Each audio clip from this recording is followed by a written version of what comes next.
Bonjour à tous, bienvenue sur cette nouvelle vidéo. Aujourd'hui, on va vous parler des types de suralimentation des moteurs. Donc déjà, sans suralimentation, donc tout ce qui est moteur atmosphérique. Ensuite, tout ce qui est turbo, compresseur. Et après, on va finir sur le moins courant de tous, donc le compresseur. Mais ça veut pas forcément dire que c'est le moins drôle. Oui, Voilà. c'est pas ce que j'ai dit, attention. Donc pour commencer, on va commencer par la base. Donc un moteur atmosphérique. Comme ce qu'on a sur cette magnifique 4L. Donc déjà, on va vous expliquer pourquoi on dit atmosphérique. Parce que, comme vous le savez, un moteur, ça a besoin d'air et d'essence. Le moteur atmosphérique va lui-même aspirer l'air, ce qui fait que du coup, il n'y a pas de turbo, pas de compresseur, rien. Mais du coup, c'est en quelque sorte le moins puissant, on va dire. Comparé à le même moteur comparé atmosphérique ou turbo sera toujours moins puissant. Parce que du coup, le moteur doit faire l'effort d'aspirer l'air. Par contre, c'est le plus fun à rouler parce que du coup, il y a pas le turbo ne va pas comprimer le bruit et du coup, on aura plus de son. C'est le plus simple aussi à fabriquer puisqu'il n'y a pas de turbo, il n'y a pas de pièces en plus, tout ce qui va avec turbo, compresseur. Oui, inconvénient, puissance limitée en fonction d'un cylindré. Parce que du coup, si vous voulez un moteur atmosphérique qui a beaucoup de puissance, il va avoir plus de cylindrés. Et beaucoup d'argent. Oui aussi, Voilà. parce que du coup, les moteurs atmosphériques coûtera toujours plus cher dans une voiture, surtout en ce moment, parce que les voitures bas de gamme et tout ça, ça se fait plus en atmosphérique, c'est que des turbos. Les seuls que vous pouvez retrouver en atmosphérique, c'est tout ce qui est Porsche 911 GT3 RS et GT3 aussi. Tout ce qui est Lamborghini, la nouvelle Revuelto. Ah, ils l'ont fait en atmo. C'est un V12 Oh putain. V12 atmosphérique hybride. Tout ce qui est aussi les Ferrari Dodge Cylindri. Je sais pas laquelle c'est. Ouais. Ça, c'est encore un V12 atmosphérique. Et après, il n'y a pas beaucoup de marques qui font encore des atmosphériques, hein, c'est rare. Après, le moteur atmosphérique, dans tout ce qui est années 80, il n'y avait que ça, parce que le turbo, c'était une nouvelle technologie, donc c'était vraiment pas courant. Que pour les voitures sportives, mais bon, on va en reparler après, ça pendant le turbo. Donc pour commencer, je vous propose de regarder dans le capot moteur de cette 4L pour un peu comprendre le fonctionnement du moteur en vite, et aussi pour vous montrer à quoi ressemble un moteur atmosphérique. Tout le capot et tout. Ouais, Enfin, oui, non, c'est non, mieux connard, pour- je laisse terminer. Putain, hein. Vous voyez, on s'aime bien dans cette chaîne, il y a beaucoup de complicité. Oh putain, mec, la voiture, j'ai l'impression que c'est pire qu'un Lego. Bah, Tu touches un truc, Regarde, elle... regarde le capot. Alors, donc là, on a dans cette version, c'est une Savane de 1991. On a le Cléon fonte de 956 cm3, 32 chevaux et 60 Nm de couple ou quelque chose comme ça. Donc c'est vraiment rustique. Concernant tout ce qui est alimentation de l'air, vous avez donc ici... Oh, faut t'en mettre. Donc ça, c'est la prise d'air. Mais mec, c'est un aspirateur. Non, en fait, c'est bien pensé. En hiver, quand vous démarrez, en fait, ce tuyau, vous êtes censé le mettre, regardez, ici sur la ligne d'échappement, comme ça l'air chaud va dans le moteur, du coup le moteur chauffe plus vite. Et du coup, c'est pour ça que vous pouvez le démonter comme ça. Bon, il est censé être neuf, mais bon, bref. Donc là, l'air est aspiré et après, elle part dans le filtre à air. Et je sais pas si tu arrives à filmer en dessous là. Donc là, je pense qu'on arrive à voir. Ici, vous avez le carburateur, donc ce qui injecte l'air et l'essence dans le moteur. Et du coup, c'est directement l'air, hop, passe directement dans l'admission. Non, en fait, il y a l'admission et l'échappement sont du même côté, ce qui est bizarre d'ailleurs. Et après, ça part directement dans le moteur, donc il n'y a pas de compression, il n'y a rien de tout ça, quoi. Donc c'est vraiment le fonctionnement de base d'un moteur, hop, l'air directement dans le moteur aspiré par les cylindres. Donc ensuite, vous avez les moteurs turbo. Donc là, c'est le plus courant de nos jours, c'est le plus connu, c'est le meilleur fonctionnement, on va dire, hein. Donc le principe d'un moteur turbo, c'est que, oui, au lieu que ce soit le moteur qui aspire l'air, c'est les gaz d'échappement qui vont faire tourner une hélice qui, avec je sais plus comment ça s'appelle, une sorte de tige, on va dire, je suis désolé, j'ai plus le terme, qui est connectée à une autre hélice. Et du coup, l'hélice qui est entraînée par les gaz d'échappement va entraîner une hélice qui va donc aspirer l'air et la comprimer. Et ensuite, du coup, la renvoyer dans le moteur, ce qui fait que vous avez plus d'air et donc plus d'essence dans la même cylindrée. Du coup, il y a plus de puissance, il y a un meilleur rendement. Donc vous avez tout ce qui est wastegate et dump valve. Wastegate, j'inverse toujours les deux. Mais il y en a une, en fait, ça permet de réguler la pression du turbo, c'est-à-dire que votre turbo va monter en pression. Et ensuite, cette pièce va détecter la pression du turbo et du coup va s'ouvrir, enfin va ouvrir là où l'échappement sort, enfin arrive dans le turbo, ça va ouvrir pour que l'échappement du coup part directement dans la ligne d'échappement plutôt qu'aller dans le turbo. Du coup, ça permet de limiter la pression du turbo. Et après, vous avez la dump valve où c'est ce que vous entendez, le Genre dans les JDM. voilà, les grosses Supra prépa. C'est ce bruit que vous entendez, en fait, c'est dès que vous accélérez, le turbo va comprimer de l'air. Et dès que vous relâchez, s'il n'y a pas cette dump valve, l'air, elle va taper entre le papillon du véhicule, donc ce qui s'ouvre pour laisser passer l'air. Elle va faire des allers-retours entre le turbo et le papillon de la voiture, ce qui peut provoquer un peu des dégâts, on va dire, du turbo et du papillon. Du coup, au lieu que ça fasse des rebonds entre les deux, ça va s'évacuer l'air dehors et du coup ça va... C'est donc toute cette air comprimée qui va se décharger dehors. Vous avez aussi une pièce qui s'appelle l'intercooleur dans un moteur, mais c'est une pièce en fait qui va refroidir l'air du turbo parce que de l'air froid, ce sera toujours plus performant dans un moteur que de l'air chaud. Et donc c'est un refroidisseur, on appelle ça RR, vu que c'est de l'air qui est refroidi par de l'air. Et souvent, des fois c'est devant le radiateur, ou par exemple comme de la vidéo de l'essai de la V60, on avait, je vais prendre sur la 4L vu que je pense qu'on la voit mieux. Vous avez on vous avait montré une prise d'air, une vraie, et en fait derrière il y avait un style de radiateur, je suppose que c'est l'intercooleur, et du coup c'est pour donc refroidir l'air du turbo qui part ensuite dans le moteur. Et c'est un cycle en fait à l'infini. Voilà. Après le turbo, il y a aussi des inconvénients, donc il y a tout ce qui est turbo lag. Après de nos jours, ça existe de moins en moins vu que les turbos sont de plus en plus sophistiqués. Mais si vous voulez, le turbo lag, c'est si votre turbo est gros, si vous avez un gros turbo, du coup il faudra plus de temps pour qu'il commence à tourner et qu'il comprime vraiment l'air. Ce qui fait que votre voiture, par exemple, vous accélérez, vous êtes à 1500, vous accélérez. Et par exemple, si vous avez vraiment un gros turbo lag à 3-4 000 tours minute, le turbo va commencer à tourner. Et c'est là où vous aurez vraiment toute la puissance. Après, de nos jours, c'est compensé par tous les différents types de turbos qu'on va voir après. Après, il y a aussi le turbo, c'est un peu plus compliqué qu'un moteur atmosphérique. Forcément, vous avez plus de pièces, vous avez le turbo en plus, tout ce qui est avec aussi dump valve, qui est wastegate. Vous avez aussi le turbo, ça chauffe aussi. Forcément, c'est de l'air comprimé. Donc là, on va vous montrer à quoi ressemble un turbo. Alors, on le voit, normalement, il est là, ouais, voilà. Donc là, on est sur un Manitou qui a un engin de chantier, donc c'est un...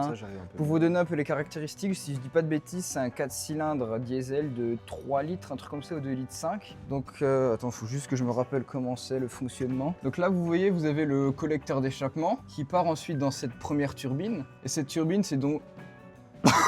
J'ai absolument rien fait. Bonjour. Donc en fait, cette turbine, c'est celle où il y a les gaz d'échappement qui vont faire tourner la première turbine et après, donc les gaz d'échappement repartent là-dedans et après dans le kata. Et donc après, vous avez la deuxième turbine qui est donc reliée là, on le voit.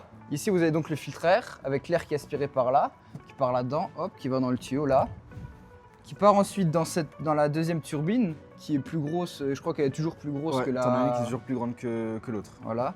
Et donc après, hop, c'est comprimé et après ça part là-dedans, hop, et ça part dans le moteur après. Donc là, vous avez vraiment le turbo de base, hein, c'est pas un turbo complexe. Donc voilà, ah bah là on regarde. Ça, c'est la wastegate, je crois, si je dis pas de bêtises. En fait, c'est ce qui va donc régler la pression du turbo, qui est donc relié là. Et après, dedans, dans le turbo, vous avez une petite valve qui permet de gérer donc la pression du turbo. Donc après, vous avez différentes dispositions de turbo dans les moteurs. Donc là, on est sur l'Audi A5 qu'on vous a essayé, qui sort d'ailleurs aujourd'hui pour nous les vidéos. Donc là, vous avez le turbo là, donc qui est beaucoup moins visible que sur le Manitou qu'avant, forcément. Donc là, vous avez donc le moteur qui est en longitudinal, comme on l'a dit par caractéristique. Wow. Cody is autistic. Caractéristique de ce moteur, c'est parce que je pense que du coup, vu qu'il existe aussi en quattro, je pense que c'est plus simple pour eux de le mettre comme ça. Et donc souvent les turbos, c'est situé sur le côté du moteur dans le sens de la longueur. Et par exemple sur la V90 qu'on vous a aussi essayé, le moteur était dans l'autre sens et le turbo était coincé donc à peu près comme derrière, là, enfin, oui, c'était derrière. Et souvent aussi pour tout ce qui est les 6 cylindres BM, tout ça, donc vous avez aussi le long. Et vu que c'est des biturbos, vous avez juste les deux turbos qui sont aussi de côté et tout ça. Il y a aussi une disposition qui existe aussi qui est plus rare. Je sais pas si tu sais comment c'est dans une Ferrari 296 GTB. Bon, en fait, si vous voulez, une Ferrari 296 GTB, c'est un V6 qui est ouvert à 190 degrés ou 120 degrés, je sais plus. En fait, le moteur est tellement ouvert et pour le gain de place, le turbo, ils l'ont mis au milieu là, entre les deux bancs. Oh putain. Et en fait, ce qu'il fait, non mais c'est intelligent parce que du coup, vous avez les sorties d'échappement. Je pense que du coup, forcément, ils les ont mis à l'intérieur. Et ce qui fait que les échappements, dès qu'ils sortent, hop, ils vont direct dans le turbo. Et du coup, c'est un gain de place parce qu'il n'y a pas besoin de les mettre de côté et trucs comme ça. Et vu qu'il y a de la place entre les deux bancs de cylindres, ils l'ont mis au milieu et c'est plus simple. Aussi, une autre caractéristique du turbo, et plus le turbo est loin de la sortie des gaz d'échappement, plus il aura du mal à tourner. Et du coup, il y aura une perte dans les gaz d'échappement, de vitesse et de tout ça. D'énergie en fait. Voilà. Alors, donc il y a différents types de turbos. Il y a le turbo simple qu'on retrouve à 3/4 sur toutes les voitures d'aujourd'hui. Par exemple, ça va être des Clio, des Peugeot. Les voitures les plus simples qui n'ont pas de grosse puissance. Voilà. Les premiers turbos, c'était des turbos, vu que c'était le début, de tout simple, basique, comme on vous a montré dans le Manitou en fait. C'est un petit. Enfin après, la Manitou, Enfin, il était quand même un peu grand, Oui, parce que c'est un c'était- moteur un peu grand quand même. Mais la plupart du temps, on va juste trouver une structure simple, un turbo petit et fini. Il y a d'autres types de turbos qui sont développés avec le temps, notamment sur cette Audi A5 qui est un turbo à géométrie variable. Qu'est-ce que ça veut dire? C'est qu'en fait, un turbo, ça a des valves et en fait, il y aura un système intelligent qui, en fonction de la puissance demandée, donc à quel point on est gentil avec la pédale de droite, le calculateur va dire attends, il veut beaucoup de puissance, donc les valves du turbo, je vais les ouvrir en grand comme ça, je vais donner toute la puissance. Et ça fait que ça va être un turbo qui va être, on va dire, un peu plus polyvalent. C'est-à-dire qu'en ville, vous n'allez pas mettre pied-tôle. Les valves du turbo, elles vont s'ouvrir un petit peu moins, elles vont moins s'ouvrir que quand vous êtes sur l'autoroute à 130 et que vous tapez à fond dedans. Souvent, c'est aussi du régime moteur. Ouais. Bas dans les tours, ça va être une petite cylindrée pour qu'il tourne plus vite, enfin moins vite, mais plus rapidement, pour qu'il y ait moins de turbo lag donc. Après, haut dans les tours, ce sera un gros turbo, comme ça il y a plus de puissance. Ensuite, on va retrouver biturbo et twin turbo. Les biturbos, ils vont pas mettre les deux turbos de la même taille. C'est-à-dire que la plupart du temps, ils vont faire un petit et ensuite un grand. Pourquoi? Parce qu'on l'a dit avant que quand on accélère, eh ben, ça va mettre du temps à ce que le turbo il se mette en route et ensuite que la puissance soit délivrée. Donc on va prendre l'exemple de la S6 ou une 340D. Et ben, quand on sera à bas régime et qu'on va mettre pétole, il y a le petit turbo qui va commencer à s'activer de suite.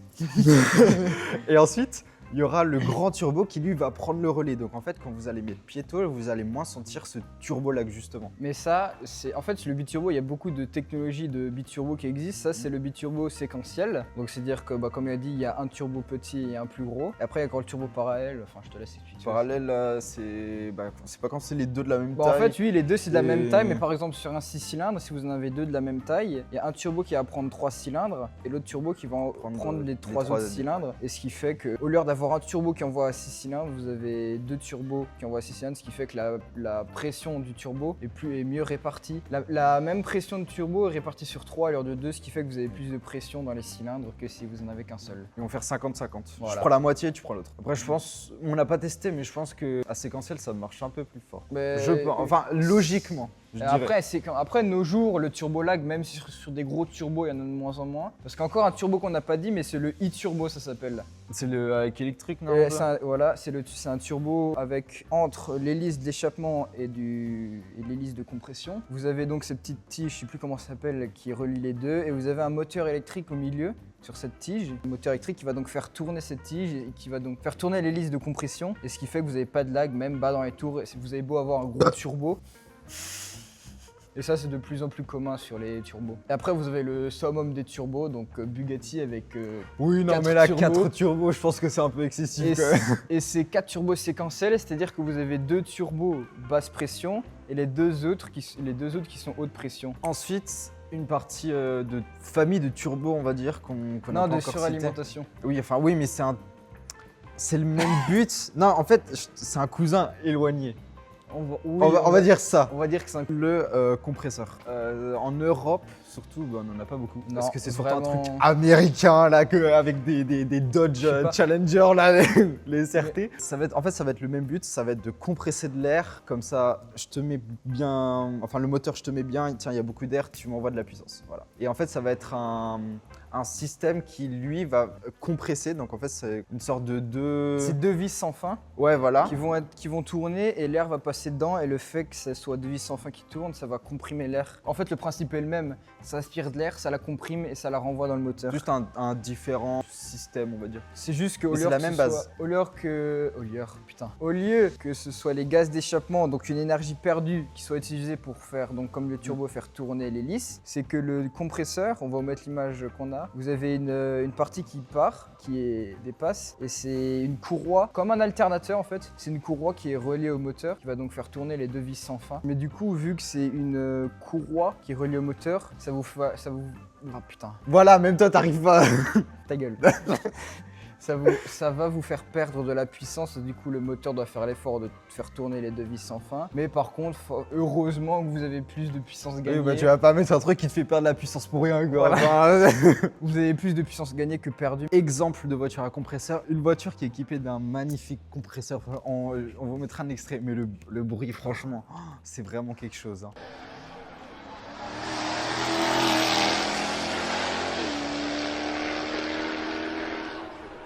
La Jaguar Project 8, bien sûr, la meilleure voiture du monde, tout simplement, une de mes voitures de rêve, enfin si ce n'est ma voiture de rêve, qui est donc un V8 de 5 litres avec compresseur. Et en fait, ça va être en fait, le bruit du compresseur, on entend vachement, ça fait comme un... Notez mon imitation sur 10. Voilà, comme ça. On vous mettra un exemple soit de la Project 8 ou alors soit d'une voiture où le bruit se remarque plus comme la Dodge Challenger SRT.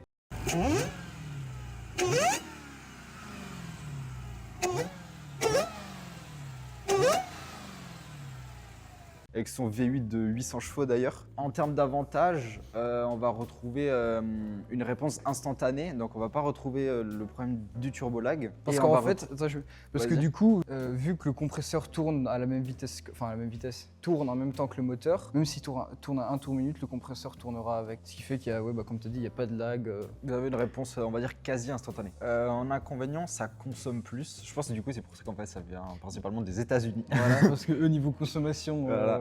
Mais ce qui est étonnant, c'est qu'il y a quelques anglais, surtout Jaguar. Jaguar V8 compresseur 5 litres. Et ah oui, c'est un petit peu plus complexe aussi mécaniquement, enfin logique qu'un moteur atmosphérique. Parce qu'un compresseur, c'est quand même assez gros. Ah, c'est Parce énorme. que hein. les devis enfin, c'est. Ouais, c'est. C'est un cube, hein, le truc. Hein. Un turbo, c'est genre comme ça, un compresseur, c'est vraiment. Hop, on va dire ça. Donc ça prend vraiment beaucoup de place dans le moteur et, oui, bah, comme tu as dit, plus complexe. Hein. Et après, comme on vous a parlé des positions des turbos avant, le compresseur, je connais une seule position, moi.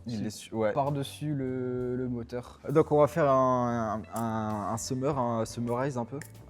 En français, s'il te plaît. Écoute, je sais plus, j'ai perdu tout mon français. Je n'ai pas le français. Non, on va faire une comparaison directe, on va rassembler un peu tout ce qu'on a dit avant. Si vous recherchez une voiture et que votre but c'est un peu d'avoir de la puissance et du couple, on vous conseille largement une voiture équipée d'un turbo. Après maintenant, une voiture avec un Atmos, ça se fait de moins en moins, donc en fait, vous n'allez pas vraiment avoir de soucis à rechercher une voiture avec un turbo. Après, en termes de consommation aussi en plus, parce que le turbo en fait, il va permettre de moins injecter d'essence, donc il va délivrer la même puissance, on va dire, tout en injectant moins de carburant, donc vous allez faire des économies. Et après, vous avez aussi donc, tout ce qui est coût et entretien. Donc forcément, plus il y a de pièces, plus il y a d'entretien, plus de coûts. Donc l'atmosphérique, vu que c'est là où il y a le moins de pièces, c'est là où vous aurez le moins d'entretien. Et donc moins cher du coup. Voilà, ça va de soi, moins cher. Après, tout ce qui est aussi expérience de conduite, l'atmosphérique, ce sera toujours plus agréable. Enfin, ça dépend des goûts de chacun, mais en général, c'est ça. En termes de sensations pures. Voilà, parce que du coup, vous avez cette montée en régime qui est vraiment continue et progressif. Parce que du coup, vous n'avez pas de turbo et d'un seul coup, vous avez la puissance. Et aussi parce que niveau bruit, parce que comme on l'avait dit dans tout ce qui est on en avait pas dans la vidéo comparaison essence, diesel, tout ça. En fait, le turbo, vu que ça récupère les gaz d'échappement, ça fait un peu un effet silencieux, on va dire. Du coup, ça va camoufler le bruit du moteur, le vrai bruit du moteur. Même si, on va pas se mentir que certaines voitures turbo font largement un très beau bruit. Bah, on espère que ce petit cours vous aura quand même appris quelque chose, même si on n'est pas des grands professeurs non plus. N'hésitez pas à nous dire qu'est-ce que vous préférez à un moteur atmosphérique, si vous êtes fan d'authenticité ou alors En commentaire. N'hésitez pas à nous dire tout ça dans les commentaires. Petit pouce bleu, abonnement pour le référencement. On Ouais, commence on grappille petit à petit des vues. N'hésitez pas aussi à partager avec vos proches, fans d'automobile. Vous avez sûrement un petit cousin qui aime les voitures et qui a des posters de voitures. Allez hop, bonne soirée. Hein.